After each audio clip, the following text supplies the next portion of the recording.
குத்துப்பட்டதுனால மீனா மேல இறக்கப்பட்டு எல்லாரும் மீனாவுக்கு ஓட் பண்றதுக்கு ரெடியா இருக்கிறாங்க. இத பார்த்துட்டு சிந்தாமணி, என்ன நம்ம போட்ட பிளான் நமக்கு எதிராவே திரும்பிடுச்சே, எல்லாரும் மீனாக்கு ஓட் போட்டுருவாங்க போலுக்கு, இதுக்கு ஒரே ஒரு வழி தான், எல்லாத்தையும் பணத்தை கொடுத்து விலைக்கு வாங்கிட வேண்டியதான் அப்படின்னு சொல்லிட்டு சிந்தாமணி முடிவு பண்றாங்க. அதே மாதிரி எல்லாருக்கும் பணத்தை கொடுக்க சொல்றாங்க சிந்தாமணிக்கு ஓட் போடுறதுக்கு.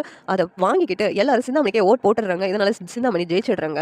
இங்க மீனா ரொம்ப வருத்தப்பட்டு நின்றுட்டு இருக்காங்க. சிந்தாமணி, எப்படி பாத்தியா நான் ஜெயிச்சிட்டேனா அப்படின்னு சொல்லிட்டு பெருமையா பேசிட்டு இருக்காங்க. இந்த நேரத்துல முத்து, நீங்க எப்படி ஜெயிச்சிருப்பீங்கன்னு எனக்கு நல்லா தெரியும், கண்டிப்பா நீ நல்ல வழியில ஜெயிச்சிருக்க மாட்டேன், ஃப்ராட் பண்ணி தான் ஜெயிச்சிருப்பா, அதை கண்டுபிடிக்கிறேன் அப்படின்னு சொல்லிட்டு முத்து சிந்தாமணி கிட்ட சொல்றாங்க.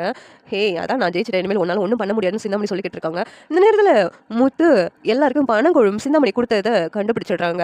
அதுக்கான ஆதாரமும் முத்துக்கு கிடைக்குது. இது ஒன்று போதும், பணத்தை கொடுத்து தான் எல்லாத்தையும் விலைக்கு வாங்கிட்டாங்க அப்படிங்கிறதுக்கு. அப்படி இதை நம்ம அந்த எலெக்ஷன் கமிஷன்ல கொடுத்தோம்னா சிந்தாமணி ஜெயிச்சது செல்லுபடி ஆகுது மீனா, நீ கவலைப்படாத அப்படின்னு சொல்லிட்டு இங்க முத்து மீனாக்கு ஆறுதலா சொல்றாங்க.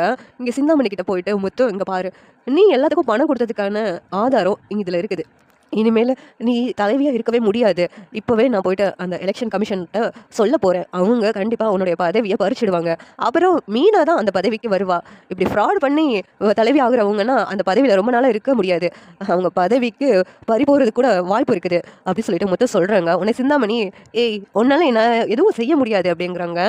என்னம்மா நீ தலைவியாகி எல்லாத்துக்கும் நல்லது பண்ணுவேன்னு எல்லாரும் நம்பி ஓட்டு போட்டாங்கன்னு நினச்சிக்கிட்டு இருக்கியா, நீ கொடுத்த பணத்துக்கு அந்த அப்பா அவங்க உன்னை நம்பி ஓட்டு போட்டிருக்காங்க, ஆனால் நீ அந்த அப்பாவிங்களுக்கு எதுவும் செய்ய மாட்டேன்னு எனக்கு நல்லா தெரியும், அதனால இந்த தலைவி பதவிக்கு நீ பொருத்தமானவளே கிடையாது, மீனா தான் அதுக்கு தகுதியானவ, இப்போவே நான் அதை போயிட்டு அங்கே கொடுத்து உன் பதவியை பறிச்சிடுறேன் அப்படின்னு சொல்லிட்டு மூத்து கிளம்புறாங்க. அந்த கமிஷன்லையும் கொடுக்குறாங்க.